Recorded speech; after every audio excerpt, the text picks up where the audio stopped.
Chewing over the phrase, chew your cud. Hello everyone. Today, we're going to dig into an interesting English phrase, chew your cud.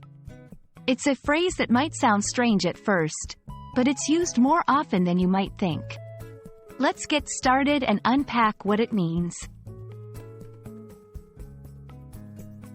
The phrase, chew your cud, comes from the animal kingdom. Cud is a portion of food that returns from an animal's stomach to the mouth to be chewed for the second time. When we use it in everyday English, we mean to think over something carefully and thoroughly. It's like mentally redigesting a thought or idea. So where does this phrase come from? Chew your cud is an agricultural term referring to how cows and some other animals eat. These animals are known as ruminants, and they chew their food twice to aid digestion. This behavior symbolizes deep and careful contemplation when applied to humans. Let's look at how to incorporate this phrase into our daily conversations. You might say, I need to chew my cud before I make a final decision, which means you want to think it over before coming to a conclusion.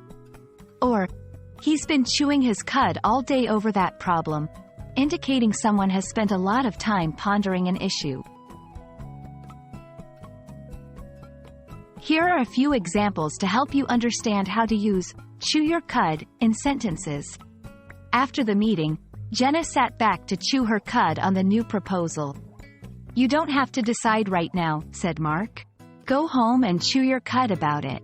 The philosopher was known to chew his cud for days before answering any questions. And that's a wrap on Chew Your Cud. Next time you're in a situation where you need some time to reflect on something, feel free to use this phrase. It's a fun and quirky way to express the need for thoughtful consideration. Happy contemplating, and see you in the next video.